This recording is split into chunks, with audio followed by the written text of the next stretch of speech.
Propósito. Los salmos como oración y alabanza inspirados por el Espíritu Santo se escribieron, por lo general para expresar las emociones profundas del corazón humano en su relación con Dios.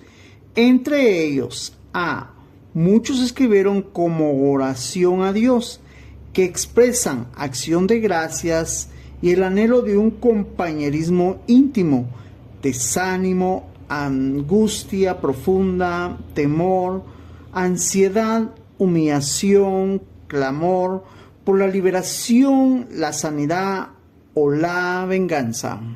Pasando al propósito, quiero tomar la frase donde habla de emociones profundas del corazón. Lógicamente estamos hablando que cuando nosotros ya entendemos la necesidad con Dios y empezamos a experimentar aquello que sentíamos anteriormente, cuando estábamos sin Dios sentíamos un vacío, ahora necesitamos llenar ese vacío y eso solo lo llena a Dios. Esa profundidad de ese vacío es lo que yo quiero hablarte. Realmente quiero que entendamos que los salmos fueron escritos por personas, como el ejemplo, que deseaban llenar ese vacío, como cuando mi alma tiene sed de Dios, o como con la dicha del perdón. ¿Por qué? Porque realmente el no tener el perdón, hay un vacío. El no tener aquella necesidad de llenar ese vacío con Dios, nos lleva a cierta manera a que nosotros quisiéramos llenar. Y por eso es que habla de las expresiones profundas del corazón, digamos, lo profundo, el anhelo, el deseo que tú o alguien tiene. Los salmos nos van a ayudar a dar una ilustración, podríamos decir, una forma de darnos cuenta que la necesidad que nosotros también tenemos, la tuvieron otros en el pasado y a través de la oración lograron llenar, lógicamente, ese vacío, lograron llenar y saciar esas emociones profundas. Así que realmente tenemos que entender, y no solo los salmos, no, que toda la Biblia. ¿Por qué? Porque la tenemos que meditar de día y de noche, como quien dice, ¿en qué me puede ayudar el amor de Dios? ¿En qué me puede ayudar en que Dios dice que yo sería bienaventurado si hago las cosas bien? ¿En qué me puede ayudar? Digamos, si algo nos desvela, si algo en algún momento nos preocupa, debería ser esas necesidades profundas que realmente nos lleven a un razonamiento para poder agradar a Dios. Eso realmente es lo que quise enfocar en esta parte. Cuando tú quieres dar acciones de gracia y quieres expresar acciones de gracia o quieres hacer notar por qué estás agradecido, ve a la Biblia. Ve a los salmos, toma una idea de cómo expresar a Dios tu acción de gracia o qué deberías hacer, ya que la acción de gracia, como lo dice, es una acción donde realmente haces notar tu agradecimiento, tu forma de expresar, no solo a Dios y a quien quieras expresarle, que estás agradecido, que realmente quieres hacer notar que en tu corazón hay agradecimiento por un logro, por algo que lograste, ya sea en Dios o por Dios, o Dios te contestó. Eso realmente nos lleva a darle a entender por qué fueron creados los salmos, para guiarnos en la acción de gracias. Dice también que fueron creados para lograr un compañerismo íntimo con Dios. En esta parte me quiero extender un poquito porque realmente yo creo que a todos nos pasa. A veces cuando tenemos cierta necesidad, ya sea de dinero, escasez o situaciones que nos vienen, la mayoría de nosotros buscamos un auxilio, queremos que alguien o de alguna otra manera alcanzar, saciar esa necesidad o cubrir ese gasto o situaciones que nos vienen. Muchas veces corremos a los conocidos, al papá, mamá y a los hijos o a quien podamos tener a mano. Y nos damos cuenta que realmente a veces ellos quisieran, pero no pueden. Y por muchas razones nosotros pareciera que no encontramos cómo saciar o cómo cubrir ese gasto o qué hacer en ese momento. Eso es normal, eso es humano, esa es nuestra verdadera acción. Pero realmente cuando entendemos que los salmos nos instruyen y nos llevan a desear a Dios y poder entender que Él va a ser nuestro compañero, mejor que nuestro papá, mejor que nuestra mamá, mejor que nuestros hijos, mejor que la esposa, mejor. Eso es lo que realmente nos habla de un compañerismo íntimo. Lo que necesitamos, lo que estoy tratando de hablar es que, créeme, cuando yo entendí todo esto, lo empecé a hacer, digamos, yo hablaba con Dios como hablar con mi papá o como hablar con una persona que yo conocía. Le exponía, mira Señor, esto, tengo esta necesidad o tengo esta situación, ya hice esto, ya hice lo otro, y no la soluciono, realmente vengo a ti, si tú me puedes ayudar, ayúdame, toca el corazón, si era de dinero, toca el corazón de una persona, ponlo en mi corazón, yo voy primero confiando en ti, esta persona me va a ayudar. Así lo hacía. Me acuerdo una vez que iba caminando ahí por la zona 1 de la ciudad de Guatemala hacia una situación que necesitaba llegar a un lugar. Me acuerdo que iba caminando y empecé a desarrollar un hábito de casi que hablar solo. Empecé a orar, perdón, así. Cuando iba en la calle empezaba a orar. Antes de acercarme al lugar donde iba, empezaba a pedirle a Dios que todo lo que iba a hacer ahí, pues todo saliera bien. Y empezaba a hacerlo y me habitué tanto a eso que me acuerdo una vez que iba caminando y había una persona que me conocía en un automóvil. Lógicamente yo no lo había visto, pero él sí ya me había visto y me dice, desde aquella cuadra donde apareciste yo vi que venías hablando solo. Me dijo, estoy preocupado, te detengo y te comento que estoy preocupado porque hablas solo, ¿va? Entonces me reí y le dije, no estoy hablando solo, vengo orando. En serio. Me dijo, qué bueno, y me felicitó por lo que estaba haciendo.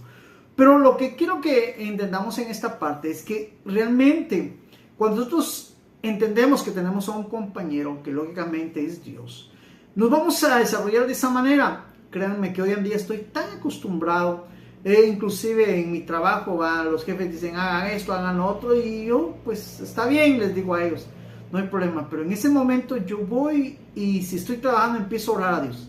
Empiezo a decir, Señor, dicen ellos esto, dicen esto, yo no puedo hacer nada si tú no me ayudas.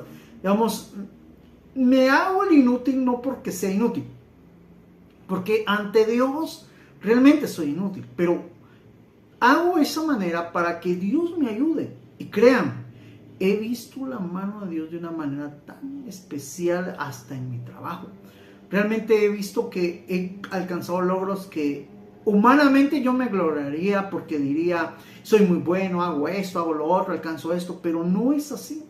Realmente después de una oración, después de exponérselo a Dios, he visto resultados muy bonitos en lo que emprendo y me he dado cuenta que detrás de todo esto está Dios. Detrás de todo esto he visto la mano de Dios y por eso entiendo cuando los salmos dicen que nos ayudan a alcanzar un compañerismo íntimo con Dios. Los salmos también nos ayudan a cómo combatir el desánimo, la angustia, el temor, la ansiedad. Digamos, yo sé que muchas personas vienen y dicen, mire, estoy pasando esto, me está pasando lo otro. Y a veces se acercan a uno y en parte lo están compartiendo con uno porque lógicamente quieren buscar un consejo o que saber hacer. Eso es lo que está bien, yo diría, ahí está bien, no está mal.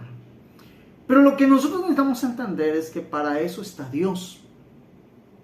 Digamos, para eso yo necesito correr a Dios. Es como cuando yo estoy enfermo, voy a correr a un médico.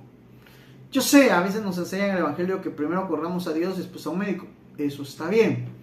No estoy diciendo que Dios sea en esa parte de la medicina, sino que orarle a Dios, digamos, decirle, Señor, yo sé que tú puedes hacer una sanidad divina, yo sé que tú puedes quitarme esto que estoy sintiendo, pero si tú crees que necesito ir a un médico, ayúdame, dame una idea dónde ir o cómo encontrar un médico que me ayude a poder solucionar este problema que tengo. Eso es ir a Dios. No estoy diciendo que, digamos, que porque vas a un médico le fallas a Dios. Se ha manejado, tal vez no me quiero extender en esta parte, en ese punto, sino será otra oportunidad, pero se ha manejado una mala idea, pienso, una mala interpretación de la Biblia en cuanto al Dios sanador para nosotros, pero lo dejemos más adelante o en otro punto. Ahora, lo que quiero hablar acá es que normalmente cuando decía un compañerismo, nosotros necesitamos un compañerismo íntimo. Nosotros necesitamos pedirle a Dios que nos ayude a poder vencer podríamos decir, estas debilidades humanas. Tener temor es humano, sí. Tener ansiedad es humano, sí. y lo vamos a tener. Pero nosotros tenemos que entender que a través de la oración, de la alabanza, la adoración, vamos a vencer eso. ¿Cómo? Con la ayuda de Dios, digamos, pidiéndole al Espíritu Santo que venga a nosotros y nos ayude, y teniendo la Biblia como guía. Créanme, o en otras palabras les voy a decir de esta manera: si tú doblas tus rodillas y te pones a orar a Dios, créeme, si estás triste, estás como estás, y haces una oración como la Biblia nos dice, y usas como guía los salmos, créeme, cuando te levantes de ahí no te vas a levantar igual. Dios va a hacer algo en tu vida, por lo menos te va a dar una guianza, o te va a dar una fórmula para que tú entiendas qué hacer y poder superar esa situación. Lo que estoy tratando de decir es que realmente tienes que tomar en cuenta primero a Dios a través de una oración, a través de una alabanza, a través de una adoración. Hazlo, y Dios de alguna u otra manera te va a guiar para que puedas completar y superar la situación que estés pasando. Otros escribieron como cantos que expresan alabanza, acción de gracias y adoración por lo que Dios es y por las grandes cosas que ha hecho. En el punto B del propósito toca sobre la alabanza y la adoración, pero en esta parte la centré donde por las obras grandes que Dios ha hecho. Yo sé que a veces nosotros, porque como Dios es grande, entonces digo que las obras de Él son grandes. Pues es una forma de decirlo. Dios puede hacer obras pequeñas, también es una forma de decirlo.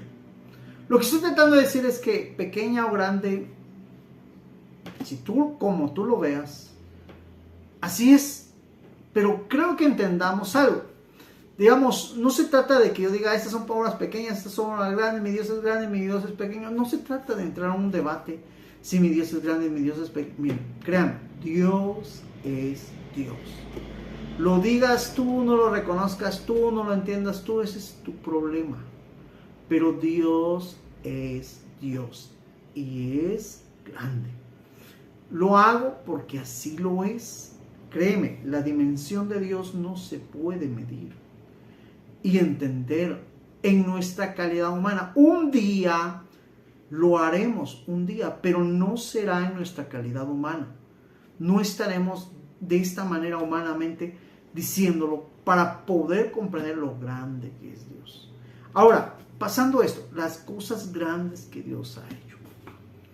Mira, las cosas más grandes que Dios ha hecho, alguien diría, es el universo.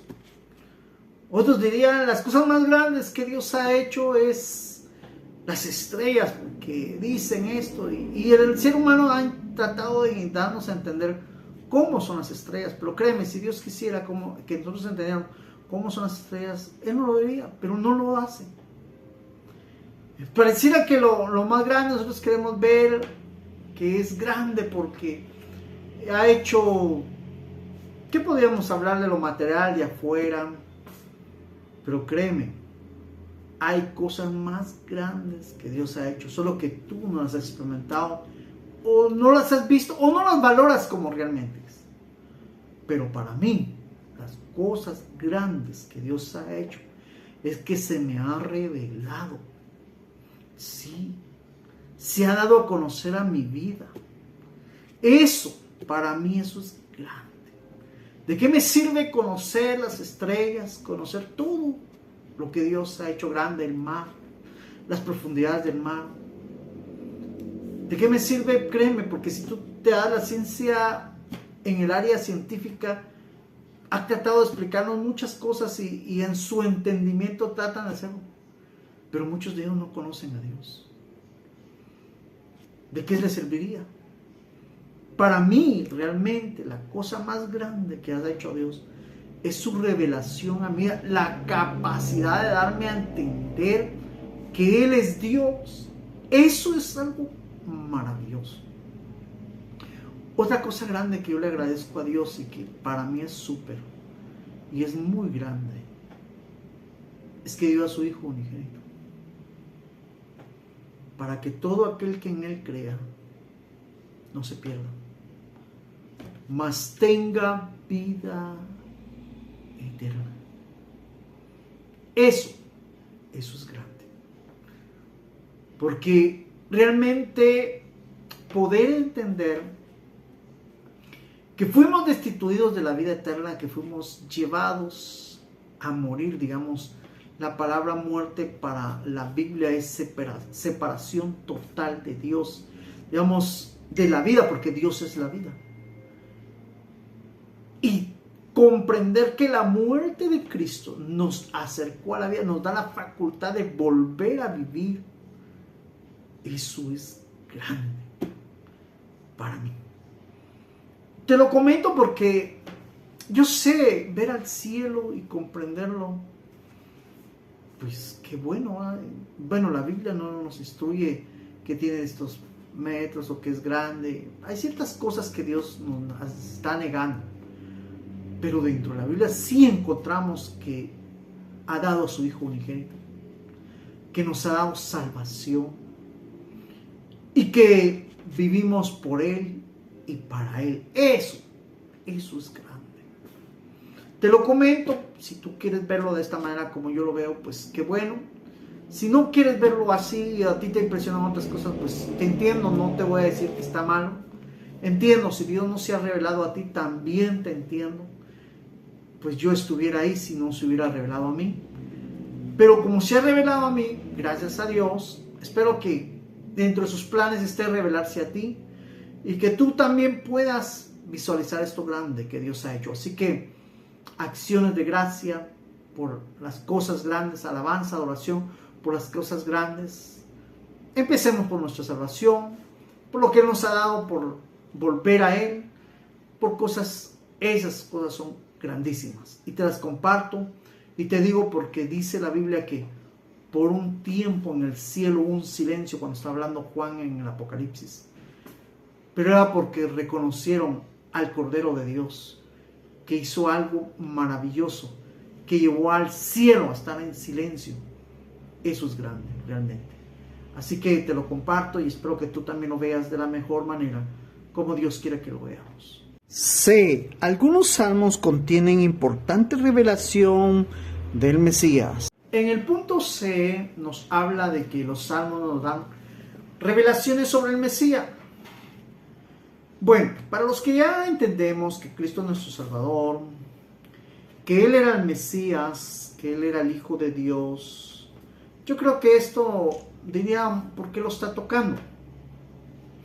Pero lo estoy tocando porque para la nación de Israel, Él no es el Mesías, Él no es el Hijo de Dios. Y Israel, bueno, una parte de Israel no diría, porque créanme que cuando uno entiende la magnitud del Espíritu Santo de Dios, realmente uno no debería hablar como casi hablaba, ¿va? Porque iba a decir, Israel no entiende, pero sí, hay gente en Israel que entiende que Él era el Hijo de Dios, pero no lo dicen por todos los problemas que podía acarrearlos, de cierta manera lo callan, pero sí hay gente que sabe que Él es el Hijo de Dios. Ahora, no lo hacen porque se los dijeron, sino porque el Espíritu Santo es el que se encarga de darnos a nosotros el querer como el hacer, de creer que Él es el Mesías.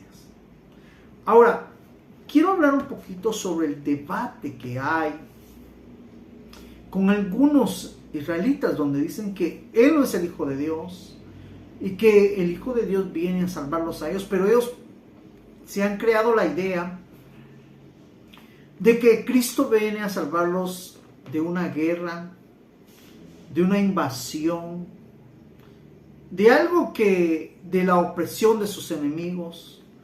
Digamos, la persona que interpreta esto está viendo que la salvación de Dios es física, que la salvación de Dios que prometió a Israel, inclusive la glorificación de Dios hacia Israel es física, digamos, es material, y no ha entendido que la glorificación de Israel era Cristo, no el templo no era Cristo. Cristo es la gloria de Dios. Cristo, por la manifestación que tuvo en Israel, es la gloria de Israel. Por eso dice un verso donde dice, vi gran luz, como una luz que en ninguna otra parte del mundo ha sido mostrada o revelada. Nadie dentro del mundo. Pero en Israel se manifestó. Lo que estoy tratando de decir es que realmente cuando entendemos todo el Antiguo Testamento y todas las promesas que se hablaban de que Israel iba a ver esto, que Israel iba a tener esto, era Cristo. Pero todos en algún momento, aún en la iglesia, creen que la revelación de Israel será aquel templo que un día fue restaurado, que hecho por Salomón. Que ese templo, cuando ese templo esté ahí, es porque ya Dios estará con ellos, o se manifestará a ellos. Y les cuento, cuando habló Cristo del templo sería destruido, estaba hablando de su cuerpo, dice la palabra de Dios. Estaba hablando de él, era el templo de Dios. Y cuando él resucitó, el templo fue restaurado. Tanto que nosotros necesitamos entender que en la Nueva Jerusalén hay un templo. Dios está hablando en el Apocalipsis, o Cristo está hablando en el Apocalipsis, de la Nueva Jerusalén.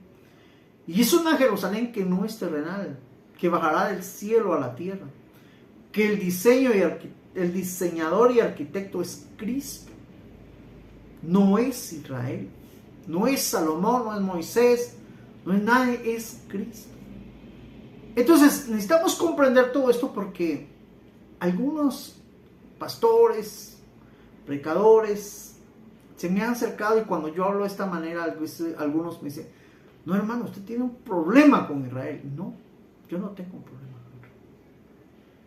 Yo simplemente, Dios me ha hecho entender que la glorificación de Israel no es física. La glorificación que todo el Antiguo Testamento habla sobre el Mesías, sobre el Hijo de Dios, es Cristo. Y fue Cristo cuando estuvo en Israel. Que ellos no lo vean, que no lo entiendan así, pues eso sí ya no es culpa mía, pero así me lo ha hecho entender Dios y yo por eso lo comparto y lo hablo en esta parte. Y si tú así lo ves y lo logras ver, pues qué bien, ¿sí? Y si no lo has podido ver, pues órale a Dios, dile, Señor, he escuchado a este hermano hablar de esta manera, ayúdame a entender la verdad, o aún esperamos ese templo, aún esperamos esos muros, o cuando descienda a Israel del cielo. Esa era, créeme, esa será la otra manifestación gloriosa de Jerusalén. Pero la primera es Cristo, la segunda es Cristo. Entonces alguien mira, entonces es que te estoy hablando ya de la glorificación visible. La primera fue invisible, la segunda será visible. Ahora creo que lo entiendas y realmente espero que Dios te ayude y podamos comprender que los salmos y el Antiguo Testamento nos da instrucciones del Mesías y de la glorificación de Jerusalén en Cristo. Así que te veo en el próximo libro para estudiar.